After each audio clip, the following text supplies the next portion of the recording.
I feel, and correct me if I'm off base here, but I feel, and tell me if I'm reading too much into this, but I feel like I've been spending too much time at my desk. Like I've been spending too much time in this chair. I've also feel like I'm spending too much time in this shirt. I'm wearing two shirts because it was cold today, but now it's hot in my office and I can't turn the fan on because I'm recording and I'm very hot. In any case, we're going to watch the Berenstain Bears.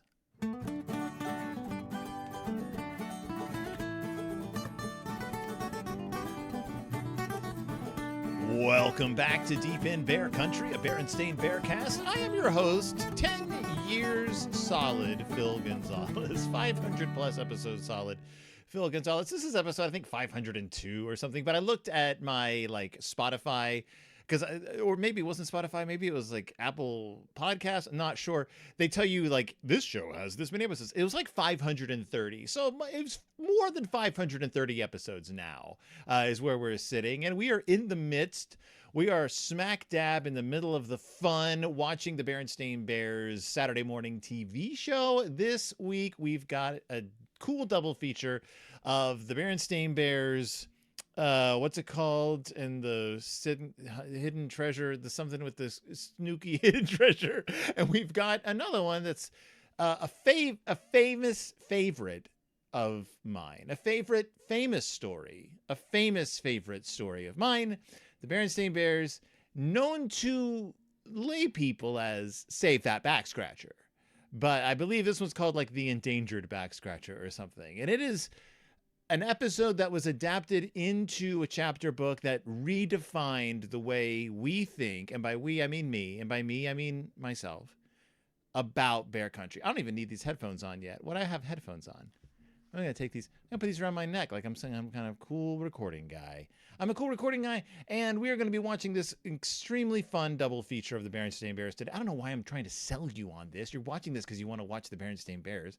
You're listening to this because you've been listening to me for 10 and a half years. Why am I this is going to be fun, kids. We're going to have a great time. Let's go watch our cartoons. I'm some sort of Howdy Doody-esque spinoff that's just there to sell sugary cereal and get kids to watch bad syndicated cartoons, which if you want to sponsor this, I will sell anything if you pay me to do it at this point. I will, you give me a couple $100 a week and I will pitch the worst for you. I will pitch a box full of sand that's being marketed as a children's drink. Just give me some money. That's it. I have no scruples. I'm unscrupulous. I'm unscrupulous boy, the Magic Man. And we're going to watch the Berenstain Bears today, so put on your headphones because this is an immersive experience. Maybe I'll try to make it an immersive experience. And let's hit the theater. I'll see you once the show is over. Here we are. We're in the theater. Oh, and we're back. The not so buried treasure. This treasure, you think it's buried. Not so much. It's not so buried. Bill Shankai, don't know much about Bill, but we have our next writer on the next episode. Oh boy, wait till you see who it is. It's a dooz. It's a dooz and an E, a doozy. So we're at Bear Mart. There's a big sale on clover, big sale on honey, as always. We see a cowboy bear in the background. We see some interesting hats in the cartoon that we don't usually get to see. I'll get us out of here faster than a bobolink can blink. Don't know what that means, Papa. Nobody knows what a bobolink is. Just look at them. Rush, rush, rush. That's the trouble with the world today. Oh, I forgot something. Papa, would you go to the magazine rack and see if they have the new issue of Tree Housekeeping? Can't it wait till next time? You don't want Papa to get caught up at the magazine rack. There's an article I don't want to miss. How to keep sap from dripping on your rugs. And don't bring any of those magazines back. Yummy gummies! Can we get some? Can we, Mama? Whoa, there's some weird editing in this already. No, you've been getting an awful lot of treats lately. Please. The lip sync's a little off in a way. Jacks, Not on my end, but on the show's end. I'll get you some yummy gummies this time, but you'll have to save them for after dinner. There's a bit of a too much junk food You already have more Jacks than you quality ever to this need. one. But these are purple. I don't have any purple ones.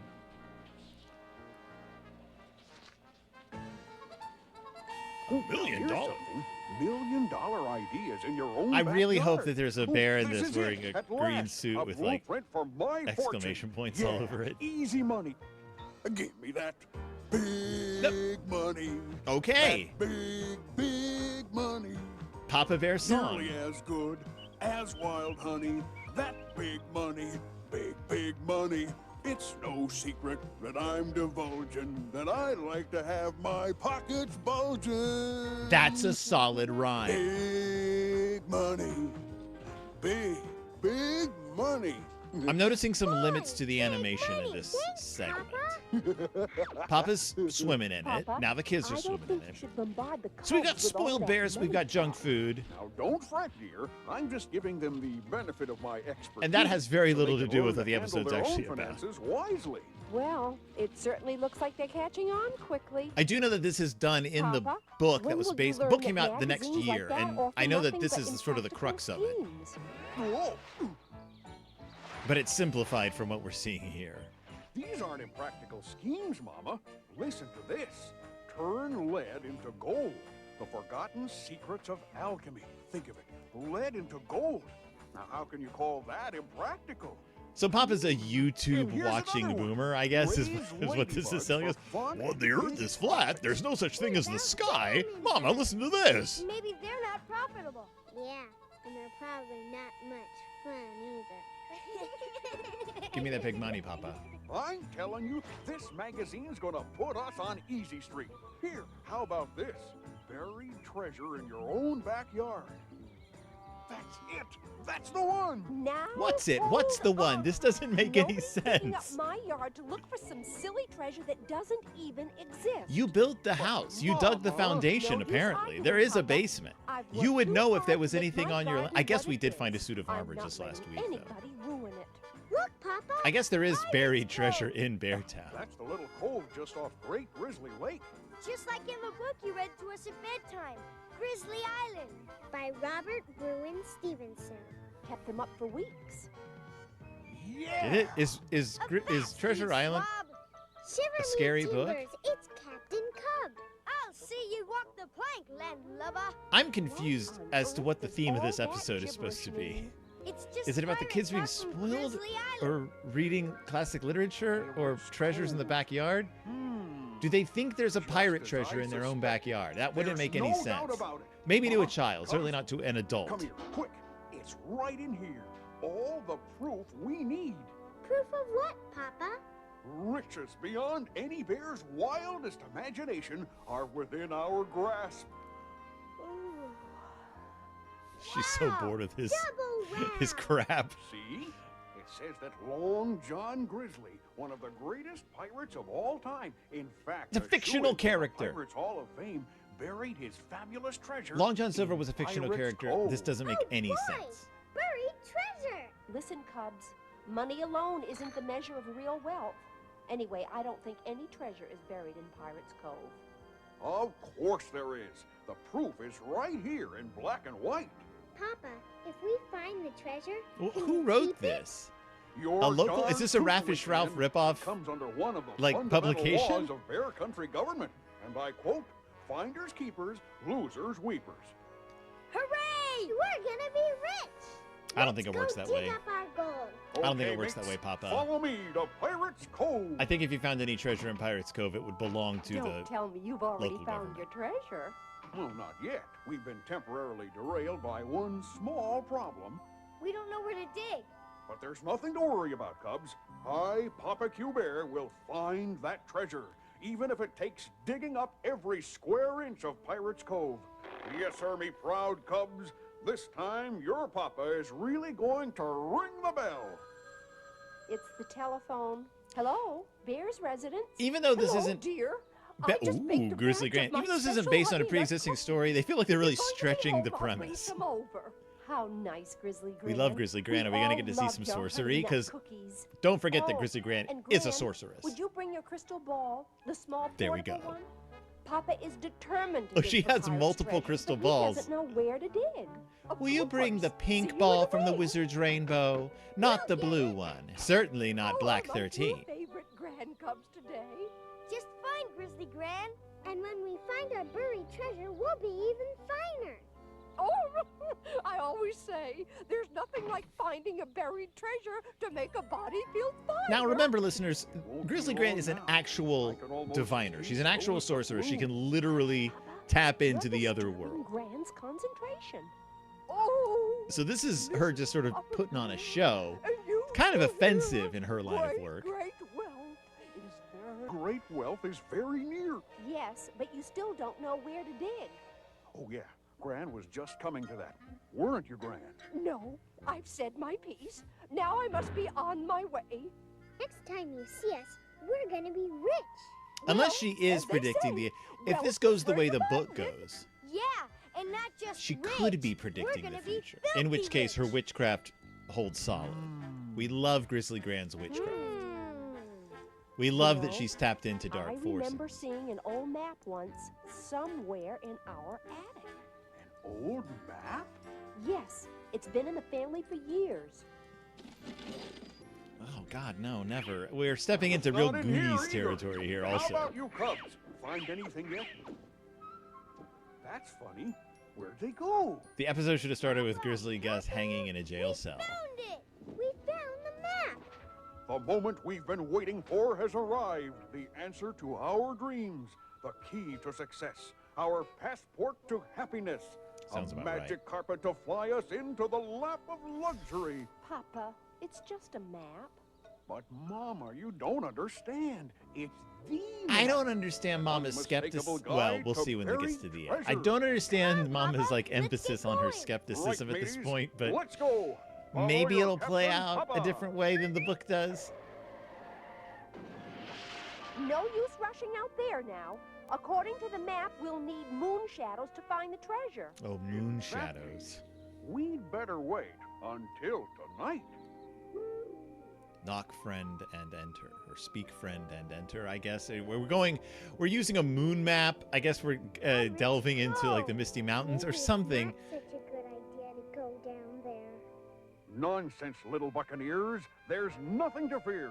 Your papa, Captain We got an Hugh interesting Bear, shadow the effect scourge on of the cells seven here, seas, too, is which I really here. kind of like. So hoist the spirit It of doesn't the make Jolly any- Roger and think positive. I guess it does. Think I like bold. the shading. I like how It says they've to dig really the gone in spot on the which is lantern 13 light as opposed to paces from the tip moonlight. of the crooked tree's moon shadow. There it is! The crooked Did the- tree! Is the implication that the cameraman went too far over? This is an actual filmed episode. 3, 4, So I kind of like that. 5, 6, 7, Lends it a sense of 8, verisimilitude 9, 10, that the Berenstain Bears 11, typically lack. 12, Dope. 13. But Papa! Yeah, this is really a Give padded no story worry, considering Cubs. where I Water think it's doesn't heading. Stop Papa Q Bear. The map doesn't say to take giant steps, Papa. Now this is where we should dig. Give me that big money. That big, big money. Nearly as good as wild honey. I mean, you can use that big money to buy Get honey. ready to feast your eyes on the greatest treasure Here on we earth. go. Oh, it is the same thing. These are just pictures of us. Where's the treasure? You're looking at it. You mean you hid the map and buried this treasure to teach us what real treasure is? So Now Mama went out there it's time by for me to give you herself. my Oh no, with her mother-in-law, I guess. Treasure beneath the ground or sea, with the not so buried treasure of home and family. You know, we didn't find What gold, a but we ripoff. sure are rich. The richest man in town. Okay, here we go. The Condemned Backscratcher. That's what it is. Now, look at this writer. Story by Stan and Jan, obviously. Written by Linda Woolverton herself. We'll get to her at the end. This is the first Linda Woolverton You app. want to see some fancy skateboarding? Sure. Go ahead. Here we go. The flying geez. skateboard mid-air leap. Very good. If you think that's something, watch this. Hold it there, Sonny. That's old Shag Bark Hickory you're playing. He was like shaving his finger. Gee, Gramps, it's only a tree. So we got a Only Gran and a a tree. Gramps app. Only a tree? You might have a little more respect for your elders, young'un, and that includes old Shagbark here. You don't want to The tick old off this Shagbark guy. hickory's Grizzly important. Gramps is one of the angriest Means bears in the something to us. series. It's our roots. Gee, Gramps. He did what do you leave his mean? wife in Hush, one book, Grandsonny. don't forget. He left his wife Why, Bear because he Town was jealous built of a around clown, this old don't tree. forget. Yeah, I guess it is pretty important. You bet your buttons, granddaughter. Why, bears great and small have been coming here since before I was knee-high to a beetle bug to scratch their backs on the wonderful shaggy bark. Old Come Shag. on, cubs, give her a try. Will we get any Great Bear War history in the No, episode? No, not like that. Really get your backs into it. Trouble with cubs today, don't get their backs into anything. Hey, yeah. I'm just imitating the episode at this Pretty point. good. I told you you'd like it. Now, interesting Good old scientific Shagbark hasn't let observation. anybody Bears down do yet. this. See? Another Bears do fine this. Bear That's country it. citizen coming That's to my pay only tribute to observation. old Shagbark It's Hickory accurate. to It's get in touch scientifically with his accurate. feelings, to scratch his back. Excuse me. I don't know whose voice that was. Huh? Condemned. Damn. Filled with Now termites and just hold on there, poisons. young feller. Just who My do you tree's think rotting you from the are, inside Mr. out. High and mighty, marching up Look a at my yellow little flag arm. on our tree. He's from the Bear Country Highway Department, Gramps. I can read. Shut your Them mouths! the hickory? It's Never been talk around to since me. This was nothing but wild countryside. It survived fire and flood and famine and frost and drought We and know. war and even cubs. No mistake.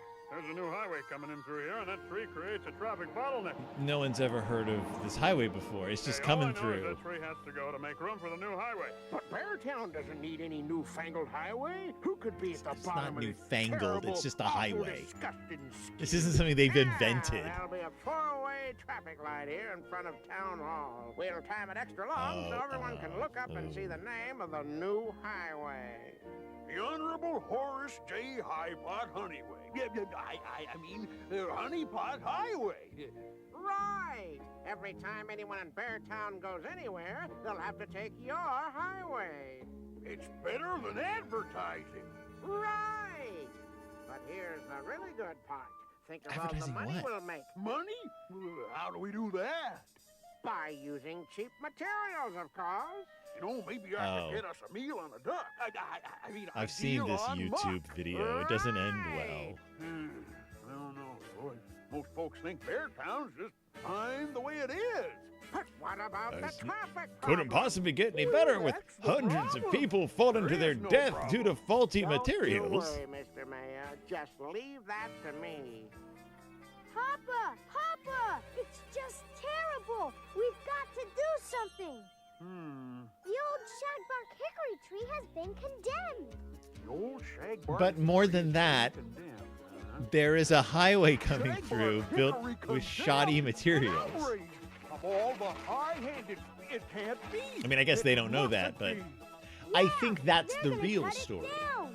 It's something about a highway. Highway robbery is more like it. Robbery of one of our great symbols. It's time for action. Mama, What is it, dear? they're going to cut down the old shagbark hickory. We've got to hurry. I don't know what that do is, we dear. do I never leave without the old area. Shagbark? That tree has gotten bear country through many an itchy season. Remember the indescribable itch of 77? How could I forget? What kind of an itch was it, Papa? Well, it was indescribable. Using the old shagbark hickory as a back scratcher is a bit unseemly, if you ask me.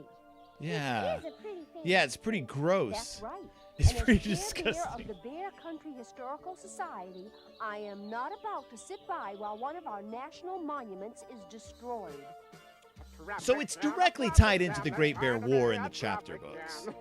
It's where a treaty was signed at the end of the war, if I remember correctly. Don't walk to the town square today for your free honey. And it does involve a Raffish Ralph's subplot, so it was a Bear Scouts story. The oak is mighty, the maple is beautiful, but the shagbark hickory is a good scratch, and those are hard to come by. Ooh. Just move it. Can you move the tree? Could you move the tree to make room for the incredibly dangerous and life-threatening highway that would be, I guess, tearing through town. Will be wonderful for our It's not really a highway, it's just a four-way stop. Like it the way it is.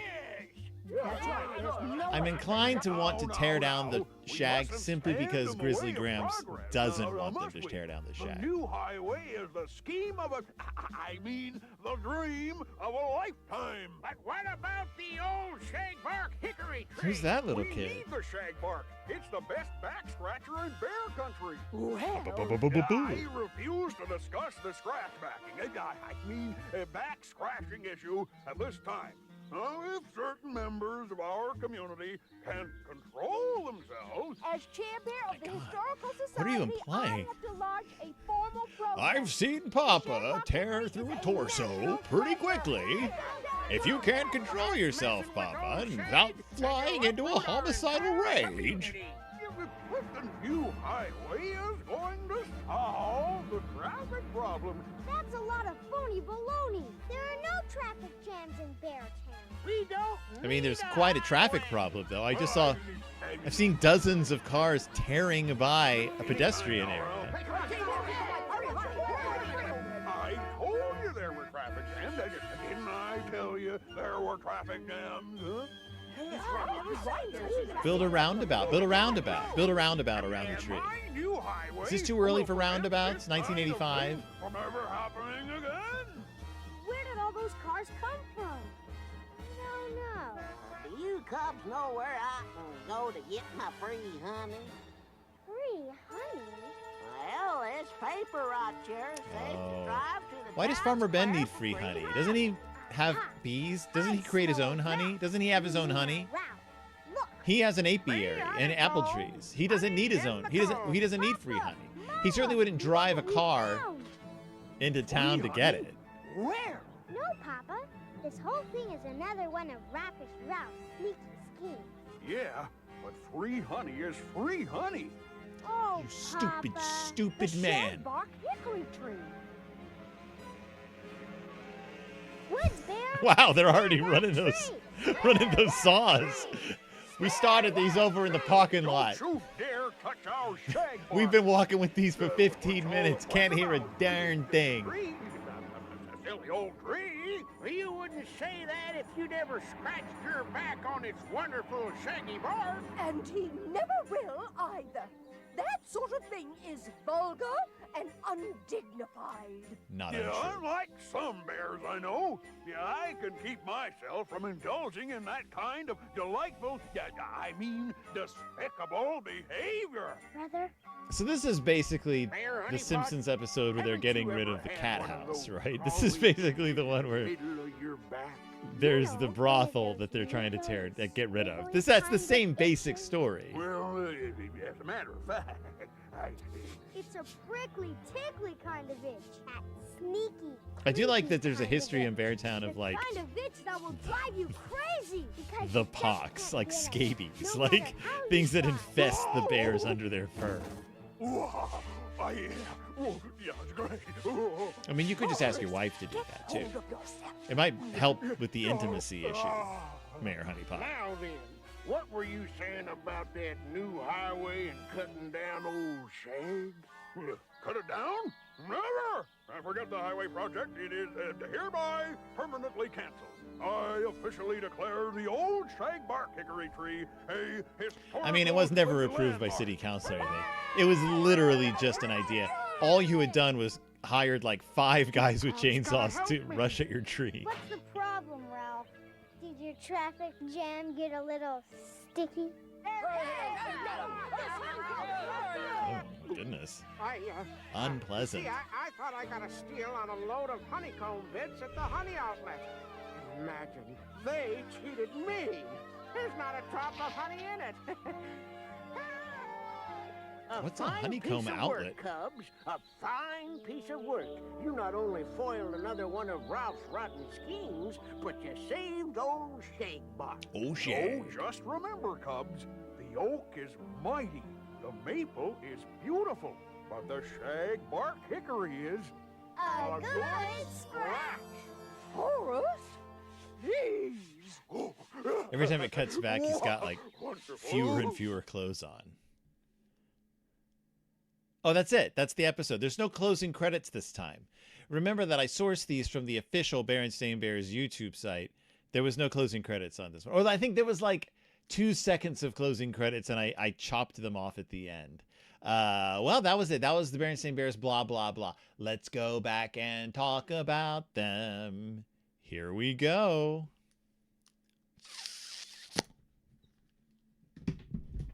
We're going now. And my face is huge. And we're back. We just watched the Berenstain Bears and the Not-So-Buried Treasure, and the Berenstain Bears and the condemned Backscratcher. Not the endangered Backscratcher. This Backscratcher is not actually, I guess it was endangered. It was in danger of being chainsawed down by 5 bears with chainsaws. But let's start off with the Berenstain Bears and the Not-So-Buried Treasure. Now, I'm going to pull this up. All right, so the Not-So-Buried Treasure the story was by Stan and Jan Berenstain, but the script itself, the teleplay itself, was written by Bill Shinkai, Bill Shinkai, who doesn't have a whole lot of credits to his name, with the exception of Berenstain Bears. 6 episodes of the Berenstain Bears. However, he did write 1 episode of Tony, Orlando, and Dawn, 2 episodes of The Facts of Life, and story by credit on those, 2 episodes of Different Strokes, and the story by credit on those, and then 6 teleplay credits for the Berenstain Bears. And he appeared in 1 episode of MASH as a Chinese patient. Bill Shinkai, TV writer. Not sure what he did after this. He doesn't have a Wikipedia page, but so a sitcom writer who then it looks like he then got into cartoon writing, because that's where he ended up. His last credit was 6 episodes of the Berenstain Bears. So this was the Not-So-Buried Treasure, which also exists in book form. Now, it says on the website that it is based on the book Not-So-Buried Treasure. Not-So-Buried Treasure did not come out until 1986, until the following year. So it came right on the heels of this episode, and it is essentially the same basic story. So, but in like the same basic story, it's got a weird sort of it's a little aimless. It feels padded. Plot-wise, character-wise, situationally, simply because it doesn't seem like there was enough there to create a full 10-minute episode of the Berenstain Bears. The gist of it is that Mama and Papa and the Cubs are at the grocery store shopping, and Papa goes to pick up a magazine for Mama. He finds a magazine that's like how to make $1 million easily or something. It's just a scam magazine. It's got all these get-rich-quick schemes in it, and one is that you might be able to find treasure buried in your backyard in Beartown, in Bear Country, at Pirates Cove, which is a place, I guess, that exists, that is named after the treasure island in Bear World. So Robert Bruin Stevenson, or whatever his name is, wrote their version of Treasure Island, set it in Beartown, which I guess is near a cove, I guess, but it's also based on the exploits of Long John Silver, who in Bear World was a real pirate. So I do want to point out that there is a diversion of historical fact from a non-historical fact in Bear World. Some of what we think of as fictional characters are real people in their world. So Long John Silver was a real pirate who supposedly buried treasure somewhere in Bear World, Beartown, at least according to this rip-off, scam newspaper that Papa picks up at the grocery store. Also, there's this extended moment in the beginning where Papa sings Wild Wild Honey, except it's wild, big, big money. And he tosses money. He thinks he's going to get rich. He tosses money at the Cubs, who then demand candy from Mama. And it's almost like the book where they keep throwing tantrums. They throw tantrums for stuff. What's that one called? It's not Bad Manners. It's what's that one? What is the name of it? I can't even think of it. Is the one with the squeezy cat tongue things and I don't even remember what it's called anymore. It's not Too Much Junk Food, but it has shades of Too Much Junk Food. And that book, God, I can't think of which book that is. What's the book where they're acting like brats the whole time? I don't know. I know there's a PBS episode based on it, a Nelvana episode that is nothing like the book because they can't show the Cubs being that bad